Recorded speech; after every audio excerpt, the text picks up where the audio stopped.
Let's turn to John's Gospel chapter 1. யோவானின் சுவிசேஷம் 1ஆம் அதிகாரம். We want to try and understand in these days what it means to be sons of light. வெளிச்சத்தின் பிள்ளைகள் என்றால் என்ன என்கிறதான ஒரு அறிவை பெறும்படியாக விளங்கிக் கொள்ளும்படியாக இந்த நாட்களிலே நாம் முயற்சித்துக் கொண்டிருக்கிறோம். From the beginning of the Bible, வேதத்தின் ஆரம்பம் முதற்கொண்டு you read about the conflict of light with darkness. வெளிச்சத்திற்கும் இருளுக்கும் இருக்கக்கூடிய போராட்டத்தை குறித்து நாம் வாசிக்கிறோம். And it is continuing even today. இன்றைக்கும் கூட அந்த முரண்பாடு தொடர்ந்து கொண்டே இருக்கிறது. And one great truth that we discover throughout the Bible is that when God is in control, light overcomes the darkness. எப்பொழுது தேவன் ஆளுகை செய்கிறாரோ அப்பொழுது ஒளி இருளை மேற்கொள்கிறது என்பதை நாம் வேதம் முழுவதுமாய் நாம் பார்க்கலாம். Whenever darkness has overcome the light, then you know that the devil has taken over control.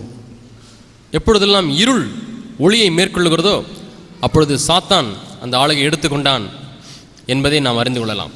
So we read here, we saw it all earlier in John chapter 1 verse 4. கடந்த கூட்டத்திலே யோவான் 1ஆம் அதிகாரம் 4ஆம் வசனத்தை குறித்து நாம் பார்த்தோம். In Jesus Christ was life, and that life was the light of men. இயேசு கிறிஸ்துவுக்குள் ஜீவன் இருந்தது, அந்த ஜீவன் மனுஷருக்கு ஒளியாய் இருந்தது. And the light shines in the darkness. அந்த இருளானது அந்த ஒளி இருளிலே பிரகாசிக்கிறது. And the darkness could not overpower the light. இருளானது அந்த ஒளியை பற்றிக் கொள்ள முடியவில்லை. And that light is the light, verse 9, which enlightens every man coming into the world. அந்த ஒளிதான் 9ஆம் வசனத்திலே பார்க்கிறது போல உலகத்திலே வந்து எந்த மனுஷனையும் பிரகாசிப்பிக்கிற ஒளி. So we say that applies to Jesus. இது இயேசுவுக்கு பொருந்தும் என்று நாம் சொல்லலாம். That he came into the world. அவர் இந்த உலகத்துக்குள் வந்தார். He overpowered the light, overpowered the darkness with his life. அவர் தம்முடைய ஜீவியத்தின் மூலமாக இருளை மேற்கொண்டார் என்று சொல்லலாம். That life, like a light, enlightened all men. அந்த ஜீவனானது ஒளியாக இருந்து எல்லாரையும் பிரகாசிக்க செய்தது. But do you know what Jesus told us? இயேசு நம்மிடத்தில் என்ன சொல்லி இருக்கிறார் தெரியுமா? He said in Matthew chapter 5 மத்தேயு 5ஆம் அதிகாரத்திலே and verse 14, 14ஆம் வசனம், you are now the light of the world. இப்பொழுது நீங்கள் தான் இந்த உலகத்துக்கு வெளிச்சமாய் இருக்கிறீர்கள். Supposing somebody were to ask you a question, உங்களை யாராவது பார்த்து ஒரு கேள்வியை கேட்கிறார்கள் என்று வைத்துக் கொள்வோம். who is the light of the world? இந்த உலகத்திற்கு ஒளி யார்? What will your answer be? நீங்கள் என்ன பதில் சொல்லுவீர்கள்? I think most Christians will say Jesus. அநேக கிறிஸ்தவர்கள் இயேசுதான் உலகத்துக்கு ஒளி என்று சொல்வார்கள். If you ask me who is the light of the world, இந்த உலகத்தின் ஒளி யார் என்று நீங்கள் என்னை கேட்டால் I'll say me. நான் தான் ஒளி என்று சொல்லுவேன். Not only me, நான் மட்டுமல்ல, but all of God's children. தேவனுடைய பிள்ளைகள் எல்லாரும் ஒளியாக இருக்கிறார்கள் உலகத்திற்கு. Why are we afraid to say it, even though Jesus said that very clearly here in verse 14? இந்த 14ஆம் வசனத்திலே இயேசு தெளிவாக நீங்கள் தான் உலகத்துக்கு ஒளியாக இருக்கிறீர்கள் என்று சொன்னாலும் நாம் ஏன் இதனை சொல்வதற்கு பயப்படுகிறோம், வெட்கப்படுகிறோம்? Supposing Jesus were standing right here, இயேசு இங்கே நிற்கிறார் என்று வைத்துக் கொள்வோம். and he turns to you இங்கே இயேசு நின்று கொண்டு உங்களை பார்க்கிறார் and says, you are the light of the world. நீ இந்த உலகத்திற்கு ஒளியாக இருக்கிறாய் என்று சொல்லுகிறார். And then I ask you after that, அதற்கு பிறகு நான் கேட்கிறேன், who is the light of the world? உலகத்துக்கு ஒளி யார் என்று கேட்கிறேன். What will you say? என்ன சொல்லுவீர்கள்? You have to say me. Jesus said me. இயேசு சொன்னார் நான் தான் இந்த உலகத்துக்கு ஒளி என்று சொல்லுவீர்கள். You know why we don't say it? நாம் ஏன் சொல்லுவதில்லை தெரியுமா? Because we say that's a big responsibility. அப்படி சொல்லிவிட்டால் அது பெரிய பொறுப்பு என்று நாம் எண்ணுகிறோம். Yes, it is a big responsibility. ஆம், அது ஒரு பெரிய பொறுப்பு தான். And we must take that responsibility. நாம் அந்த பொறுப்பை எடுத்துக்கொள்ள வேண்டும். We must not run away from it. அந்த பொறுப்பை விட்டு நாம் ஓடக்கூடாது. Jesus said in John chapter 9, யோவான் 9ஆம் அதிகாரத்தில் இயேசு சொன்னார், verse 5, 5ஆம் வசனம், while I am in the world, I am the light of the world. நான் இந்த உலகத்தில் இருக்கையில் இந்த உலகத்திற்கு ஒளியாய் இருந்தேன் என்று சொல்லுகிறார். So when was Jesus the light of the world? இயேசு எப்பொழுது இந்த உலகத்திற்கு ஒளியாய் இருந்தார்? When he was in the world. அவர் இந்த உலகத்தில் இருக்கும் பொழுது. And now we can say in one sense Jesus is still the light of the world. இப்பொழுதும் இயேசு உலகத்துக்கு ஒளியாய் இருக்கிறார் என்று ஒரு விதத்திலே நாம் சொல்லலாம். Because he said in John 8:12, I am the light of the world. என்றால் யோவான் 8:12 நானே உலகத்துக்கு ஒளி என்று இயேசு சொல்லியிருக்கிறார். ஆனால் today he is the light of the world through you and me. இன்றைக்கு அவர் உங்கள் மூலமாய் என் மூலமாய் தான் உலகத்திற்கு ஒளியாய் இருக்கிறார். That's what you need to see. இதைத்தான் நீங்கள் பார்க்க வேண்டும். I'm not the light of the world myself. நானாகவே இந்த உலகத்திற்கு ஒளியாக இருப்பதில்லை. Myself I am full of darkness. நான் இருளால் நிறைந்திருக்கிறேன். I was born in darkness and left to myself I'll be in darkness. நான் இருளிலே பிறந்தேன், இருளிலே வாழ்ந்து கொண்டிருந்தேன். But when Jesus comes into me, ஆனால் இயேசு என் உள்ளத்திலே வரும்பொழுது, if I allow him to live his life in me, அவருடைய வாழ்க்கையை எனக்குள்ளாக வாழுவதற்கு நான் அனுமதிப்பேனே ஆகில், he who is the light of the world, இந்த உலகத்திற்கு ஒளியாய் இருக்கிற அவர் comes into me எனக்குள்ளாக வந்து and makes me the light of the world. என்னை உலகத்துக்கு ஒளியாக மாற்றுகிறார். I'm only like a bulb. நான் ஒரு பல்பை போல தான் இருக்கிறேன். Can a bulb produce light? ஒரு பல்ப் வெளிச்சத்தை உண்டாக்க முடியுமா தானாக? No. இல்லை, முடியாது. The best bulb in the world cannot produce light. இந்த உலகத்திலே இருக்கக்கூடிய சிறந்த பல்பை நீங்கள் வாங்கினாலும் கூட அது ஒளியை தர முடியாது. But another power comes into that bulb. ஆனால் வேறு ஒரு சக்தி அந்த பல்புக்குள்ளாக போகிறது. See how bright it becomes. இப்பொழுது பாருங்கள் எவ்வளவு பிரகாசமாக இருக்கிறது. So I by myself am like a bulb. ஆகவே நானாக ஒரு பல்பை போல தான் இருக்கிறேன். I'll only be darkness. இருளாகத்தான் இருப்பேன். But if the power of God comes into me through the Holy Spirit, பரிசுத்த ஆவியானவர் மூலமாக தேவனுடைய வல்லமை எனக்குள்ளாக வரும்பொழுது, this light of the world Jesus Christ can shine forth through me. இந்த உலகத்திற்கு ஒளியாக இருக்கக்கூடிய இயேசு கிறிஸ்து என் மூலமாக பிரகாசிக்கிறார். And through you. உங்கள் மூலமாகவும் பிரகாசிக்கிறார். You must take this responsibility seriously. இந்த பொறுப்பை நீங்கள் சீரிய முறையில் எடுத்துக்கொள்ள வேண்டும். Are you a young girl or boy in a college? கல்லூரியிலே படிக்கக்கூடிய வாலிப தம்பி வாலிப தங்கையா இருக்கலாம். You are the light in that college for Jesus Christ. நீ படிக்கக்கூடிய கல்லூரியிலே இயேசு கிறிஸ்துவுக்காக நீதான் ஒளியாய் இருக்கிறாய். You're working in a mill or a factory or an office. ஒரு மில்லிலேயோ ஒரு தொழிற்சாலையிலேயோ ஒரு அலுவலகத்திலேயோ வேலை செய்கிறவராய் இருக்கலாம். You know it is full of darkness. அது இருளால் நிறைந்திருக்கிற ஒரு இடம் என்று உங்களுக்கு தெரியும். Cheating, telling lies, ஏமாற்று, பொய் சொல்லுதல், fighting, சண்டை போடுதல், quarreling, பிணக்கு, doing so many things. பல கெட்ட காரியங்களை செய்கிறவர்களாய் இருக்கிறார்கள். Evil. தீமையான காரியங்கள், பொல்லாப்பான காரியங்கள். In the midst of that, God has placed you to be a light. அதன் மத்தியிலே நீங்கள் ஒளியாக இருக்கும்படியாக தேவன் உங்களை அந்த இடத்துல வைத்திருக்கிறார். So it's not only that Jesus is the light of the world, he's told us you are the light of the world. இயேசு மட்டும் இந்த உலகத்துக்கு ஒளியாக இல்லை, நீங்கள் உலகத்திற்கு வெளிச்சமாய் இருக்கிறீர்கள் என்று இயேசு சொல்லியிருக்கிறார். And we must take this responsibility seriously. நாம் இந்த பொறுப்பை சீரிய முறையில் எடுத்துக்கொள்ள வேண்டும். And he also said in Matthew 5:16, மத்தேயு 5:16 அவர் மீண்டுமாய் சொல்லியிருக்கிறார், that your light must shine before men, that when they see your good works they'll glorify your Father in heaven. மனுஷர் உங்கள் நற்கிரியைகளை காணும் பொழுது பரலோகத்தில் இருக்கிற உங்கள் பிதாவை மகிமைப்படுத்தும்படி உங்கள் வெளிச்சம் அவர்கள் முன்பாக பிரகாசிக்க கடவது. மத்தேயு 5:16 பார்க்கிறோம். People don't see your works when you're standing in a pulpit and preaching. பிரசங்க மேடையில் நின்று பிரசங்கிக்கும் பொழுது ஜனங்கள் உங்களுடைய கிரியை பார்ப்பதில்லை. You know there are many people who want to become good preachers. அநேகர் நல்ல பிரசங்கியாரை மாற வேண்டும் என்கிற விருப்பமுள்ளவர்களாய் இருக்கிறார்கள். But Jesus never spoke about good preaching. நல்ல பிரசங்கத்தை குறித்து இயேசு ஒரு காலம் பேசவே இல்லை. But he spoke here about good works. ஆனால் நல்ல கிரியைகளை குறித்து இங்கே பேசி இருக்கிறார். Okay, you may not be able to be a good preacher. நீ நல்ல ஒரு பிரசங்கியாரா இருக்க முடியாமல் இருக்கலாம். Because God may call 1 in 100 or 1 in 500 believers to be a preacher. 100 விசுவாசிகளிலே ஒருவர் அல்லது 500 விசுவாசிகளிலே ஒருவரை தேவர் பிரசங்கியாராக ஒரு அழைப்பை கொடுக்கலாம். But to do good works, ஆனா நல்ல கிரியைகளை செய்வதற்கு he has called all of us. அவர் நம்ம எல்லாரையும் அழைத்திருக்கிறார். And what is the light? இந்த ஒளி என்ன? The light is not good preaching. ஒளி என்பது நல்ல பிரசங்கம் அல்ல. It's good works. அது நல்ல கிரியைகள். Let your good works be seen by others. உங்களுடைய நற்கிரியைகள் மற்றவர்கள் பார்க்கட்டும். That is the light. அதுதான் வெளிச்சம். Please remember that. இதை ஞாபகத்தில் வைத்துக் கொள்ளுங்கள். So the life of Jesus is the light. ஆகவே இயேசுவுடைய ஜீவனே ஒளியாய் இருக்கிறது. And his life is a life which always does good. அவருடைய வாழ்க்கையானது நன்மை செய்கிற ஒரு வாழ்க்கையாய் If I allow his life to fill me with the Holy Spirit, அவருடைய வாழ்க்கை என் மூலமாக எனக்குள்ளாய் பரிசுத்த ஆவியானவரால் நிரப்பப்பட அனுமதித்தால், I will never do harm to another person in ஒரு my life. காலம் என்னுடைய வாழ்க்கையிலே மற்றொருவருக்கு தீங்கு செய்ய மாட்டேன். I will never speak evil to another person. நான் ஒரு காலம் மற்றவரிடத்தில் தீமையாய் பேச மாட்டேன். Why do we speak evil? ஏன் நாம் தீமையாய் பேசுகிறோம்? Because in that area I have not surrendered to Jesus or the Holy Spirit. ஏனென்றால் அந்த பகுதியிலே நான் இன்னும் இயேசு கிறிஸ்துவுக்கோ பரிசுத்த ஆவியானவருக்கோ என்னை ஒப்பு கொடுக்காமல் அர்ப்பணம் செய்யாமல் இருக்கிறேன். Please remember this, which I have said for so many years. அநேக ஆண்டுகளாக நான் சொன்ன இந்த காரியத்தை ஞாபகத்தில் வைத்துக் கொள்ளுங்கள். God does not expect you to produce any more light than this bulb. இந்த பல்ப் கொடுக்கக்கூடிய ஒளியை காட்டிலும் அதிகமாக நீங்கள் ஒன்றை செய்ய வேண்டும் என்று தேவன் எதிர்பார்க்கிறதே கிடையாது. In other words, this bulb can produce zero light by itself, and God expects you to produce zero light by yourself. இந்த பல்பை மின்சார சக்தியிலிருந்து துண்டித்து விட்டால் அது ஜீரோ வெளிச்சத்தை தான் கொடுக்க முடியும். அதுபோல நீங்களாகவே ஜீரோ வெளிச்சத்தை தான் கொடுக்க முடியும். You buy a bulb in the market. நீங்கள் கடையிலே போய் ஒரு நல்ல பல்பை வாங்குங்கள். How much light is there in it? அந்த பல்புல நல்லா பாருங்க, அதுக்குள்ள எவ்வளவு வெளிச்சம் இருக்கு. Zero. அதுல வெளிச்சமே இல்லை, பூஜ்ஜியம் தான். Darkness.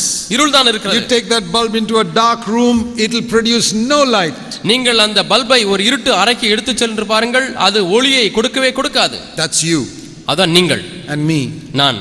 But that same bulb you connect it to the electricity. ஆனால் அந்த பல்பை நீங்கள் மின்சாரத்தோடு கூட இணைத்து பாருங்கள், immediately the whole room is flooded with light. அந்த முழு அறையும் வெளிச்சத்தினாலே பிரகாசிக்கிறது. That is one of the best examples of Christianity that I can ever think of.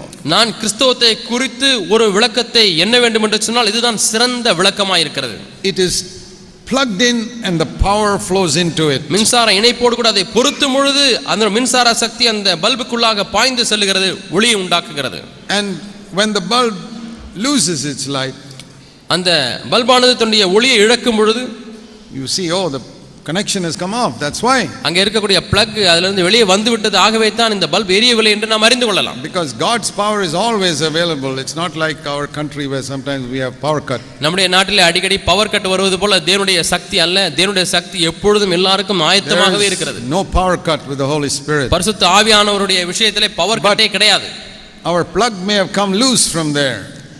ஆனால் நாம் அவரோடு கூட இணைக்கப்பட்டிருக்கிற அந்த பிளக் ஆனது அது இணைப்பு சரியாக இல்லாமல் இருக்கலாம். Then the darkness comes. அப்பொழுது இருள் அங்கே வந்துவிடும். So I believe this.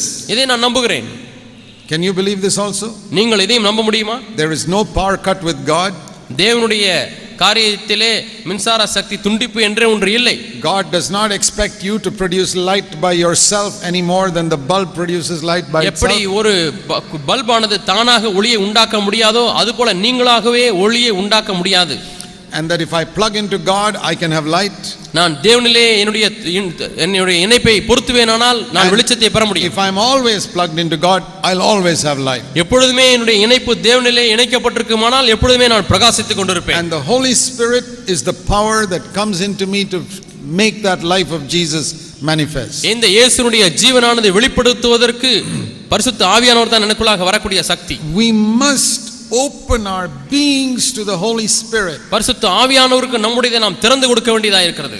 Very important. மிக முக்கியமான காரியம். You know, that is why the devil has made so much confusion in this doctrine of the Holy Spirit. ஆகவே தான் பரிசுத்த ஆவியானவர் என்கிற உபதேசத்தை குறித்து பிசாசு எவ்வளவோ குழப்பத்தை உண்டு பண்ணிவிட்டான். In one way, I thank God for the Pentecostals who have emphasized that we must be filled with the Holy Spirit. நாம் பரிசுத்த ஆவியானவரால் நிரப்பப்பட வேண்டும் என்ற முக்கியத்துவத்தையே கிறிஸ்தவத்துக்கு கொண்டு வந்த பெந்தேகோஸ்தினருக்காக நான் நன்றியுள்ளவனாய் இருக்கிறேன். ஒரு விதத்திலே சொல்ல போனால் I feel sorry that they have emphasized only speaking in tongues. ஆனால் அதே சமயத்திலே அந்நிய பாஷை பேசுவதை மட்டுமே வலியுறுத்தி அவர்கள் கூறினபடினால் அதை குறித்து நான் துக்கப்படுகிறேன். And that is why you see the low condition of many of these Pentecostal churches and pastors. ஆகவே தான் இன்றைக்கு நாம் பார்க்கிறோம் பெந்தேகோஸ்தே விசுவாசிகளும் பெந்தேகோஸ்தே பாஸ்டருடைய வாழ்க்கையினுடைய நிலவரமும் எவ்வளவோ தரம் தாழ்ந்து காணப்படுகிறது. Sometimes much lower than the lives of other people who are not filled with the Holy Spirit. சில சமயத்திலே பரிசுத்த ஆவியானவருடைய நிறைவை பெறாதவருடைய வாழ்க்கையை காட்டிலும் இந்த பெற்றோம் என்று சொல்லக்கூடியவருடைய வாழ்க்கையானது மிகவும் கீழாய நிலைமையில் இருக்கிறது. They say they are plugged into the Holy Spirit, but there is no light. பரிசுத்த ஆவியானவருடைய சக்தியோடு கூட நாங்கள் இணைக்கப்பட்டிருக்கிறோம் என்று சொல்லுகிறார்கள், ஆனால் அங்கே ஒளி இல்லை. What is the light? அந்த ஒளி என்ன? It is not speaking in tongues, it is the life of Jesus. அது அந்நிய பாஷை பேசுவது அல்ல, அது இயேசு கிறிஸ்துவினுடைய ஜீவன். He did not say, let everybody see you speaking in tongues so that they may glorify your Father in heaven. பரலோகத்திலே இருக்கிற உங்களுடைய பிதாவை மகிமைப்படுத்தும்படியாக நீங்கள் அந்நிய பாஷை பேசுகிறதை அவர்கள் எல்லாரும் காணட்டும் என்று இந்த வசனத்திலே சொல்லப்படவில்லை. இல்லை. We speak in tongues privately to God when we are talking to him. நாம் தேவனோடு கூட பேசும்பொழுது தனிப்பட்ட ஜெபத்திலே நாம் தேவனோடு கூட அந்நிய பாஷை பேசுகிறோம். Yeah, I often speak in tongues when I'm speaking to God. நான் தேவனோடு கூட பேசும்பொழுது அடிக்கடி அந்நிய பாஷையிலே பேசுகிறேன். But when I'm in front of people, I don't have to speak in tongues. I have to let them see my good works. ஆனால் ஜனங்களுக்கு முன்பதாக நான் அந்நிய பாஷை பேச தேவையில்லை, அவர்களுக்கு முன்பதாக என்னுடைய நல்ல கிரியைகள் காணப்பட வேண்டும். Paul says in 1 Corinthians 14, if you go and start speaking in tongues all the time before people, they'll say you're a bunch of mad people. 1 கொரிந்தியர் 12 பவுல் சொல்லுகிறார், நீங்கள் எல்லா இடத்திலேயும் அந்நிய பாஷை பேசிக்கொண்டே இருப்பீர்கள் என்று சொன்னால் இவர்கள் பைத்தியம் பிடித்தவர்கள் அல்லவா என்று சொல்வார்களே. 1 Corinthians 14. 1 கொரிந்தியர் 14 வாசிக்கிறோம். But what should people see in us? ஆனால் ஜனங்கள் நம்மிடத்தில் என்ன பார்க்க வேண்டும்? எஸ் சொன்னார், let your light shine, உங்களுடைய வெளிச்சம் பிரகாசிக்க that they may see your good works. அவருடைய நற்கிரியைகளை காணட்டும். They may see that you do good even though they do evil to you. அவர்கள் உங்களுக்கு தீமையை செய்தாலும் கூட நீங்கள் அவர்களுக்கு நன்மையே செய்வீர்கள் என்பதை அவர்கள் அறியட்டும். I'll give you an example of that. இதற்கு ஒரு உதாரணத்தை உங்களுக்கு சொல்லுகிறேன். When Jesus Christ was being crucified on the cross, இயேசு கல்வாரி சிலுவையில் அறையப்படும் பொழுது, that was the worst evil that any human being did to another human being. எந்த ஒரு மனிதனும் தன் சக மனிதனுக்கு செய்ததான கொடுமையான தீங்கு என்றால் இதுதான். Because என்றால் I mean, so many people have killed others, but it is one bad man killing another bad man. நிறைய பேர் மனிதரை கொலை செய்திருக்கிறார்கள், ஆனால் ஒரு கெட்டவன் இன்னொரு கெட்டவனை கொலை செய்திருக்கிறான். Because there's no good man in the world. ஏன்னா இந்த உலகத்தில் நல்லவனே இல்லை. But there was one person who was totally good. ஆனால் ஒரு நபர் முற்றிலுமாய் முழுக்க நல்லவராக இருந்தார். He was the son of God. அவர் தேவனுடைய குமாரன். And they killed him. அவரை கொலை செய்தார்கள். There's nothing more evil that anybody has ever done in the whole world. இந்த முழு உலகத்திலேயும் யாரும் இதை காட்டிலும் அதிகமான தீங்கை செய்ததே கிடையாது. So if you ask me what is the greatest evil that was ever done in the world, that is, I say, crucifixion of Jesus Christ. ஆகவே இந்த உலகத்திலே நடந்த பெரிய தீமையான காரியம் என்ன என்று நீங்கள் என்னிடத்திலே கேட்டால் அதுதான் இயேசுவுடைய சிலுவையில் அறையப்படுகிற காரியம். But Jesus ஆனால் இயேசு never complained. அதை குறித்து குறை சொல்லவே இல்லை. He never prayed, God judge these people. ஆண்டவரே இந்த ஜனங்களை தண்டியும் நியாயம் தீரும் என்று ஜெபிக்கவே இல்லை. He never threatened them. அவர் ஒருபோதும் அவர்களை பயமுறுத்தவே இல்லை. He never said, one day I'll teach you people. ஒரு நாளில் நான் பாரு உங்களுக்கு எல்லாம் பாடம் கற்றுக் கொடுக்கிறேன் என்று சொல்லவில்லை. No, he never said that. அவர் அப்படி சொல்லவே இல்லை. He said, Father, forgive them. பிதாவே இவர்களை மன்னியும். Now some of us think that other people have done some harm to us.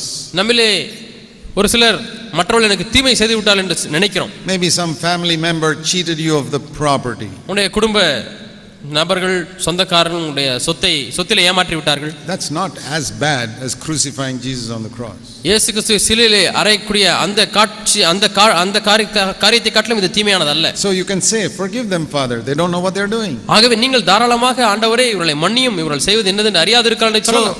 Whatever you think of the worst evil that other people have done to you. மற்ற மக்கள் உங்களுக்கு செய்த மிகவும் கொடுமையான தீமை எண்ணி பாருங்கள். Maybe your husband has treated you badly. ஒருவேளை உங்களுடைய கணவன் உங்களை மோசமாக நடத்தியிருக்கலாம். Or your mother-in-law has treated you very badly.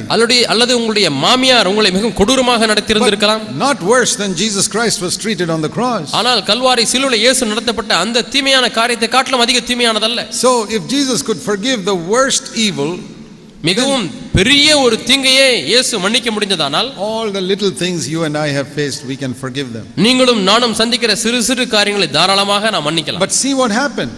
ஆனால் என்ன நடந்தது என்று பாருங்கள். When Jesus said forgive them, அவர்களை மன்னியும் என்று இயேசு சொன்ன பொழுது, there was a Roman soldier standing there. அங்கே ரோம போர்ச்சவன் நின்று கொண்டிருக்கிறான். He was a captain of those soldiers. அவன் அங்கே நூற்றுக்கு அதிபதியாக இருக்கிறான். And he had crucified maybe hundreds of people in his life. அவன் தன்னுடைய வாழ்க்கையில ஒருவேளை 100 ஜனங்களுக்கு மேலாக சிலுவையில் அறைந்திருக்கலாம். And he would have seen everybody cursing, swearing, spitting at them, shouting at them.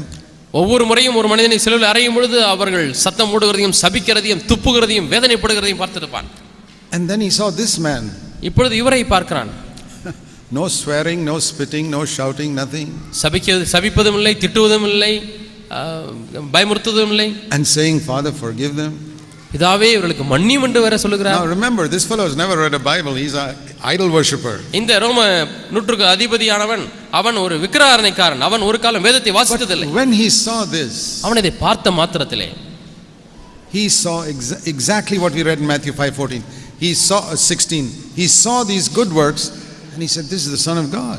அவன் இந்த நற்கிரிகளை கண்டு உண்மையாலுமே இவர் மெய்யான தேவகுமாரன் என்று சொன்னார். What happened? என்ன நடந்தது? He was an evil man. அவன் ஒரு தீமையான ஒரு மனிதன். And those people who did were all evil.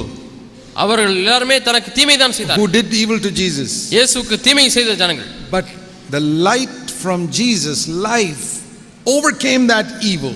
ஆனால் ஜனங்கள் இயேசுவுக்கு தீமை செய்தார்களே, அந்த தீமையை இயேசுவிடத்திலிருந்து வெளிப்பட்டதான அந்த நன்மையானது மேற்கொண்டது. And this man saw that. இந்த மனிதன் இதை பார்க்கிறான். And that light came into his heart also. அந்த ஒளியானது இவனுடைய உள்ளத்திலே வந்துவிட்டது. So it says, from your life, now that you're the light of the world, உன்னுடைய வாழ்க்கையின் மூலமாக நீர்தான் இந்த உலகத்தின் ஒளி. when people do evil to you, உங்களுக்கு ஜனங்கள் தீமை செய்யும் பொழுது, that's darkness. அது இருள். Your light must overcome that darkness. அந்த இருளை உங்களுடைய வெளிச்சமானது மேற்கொள்ள வேண்டும்.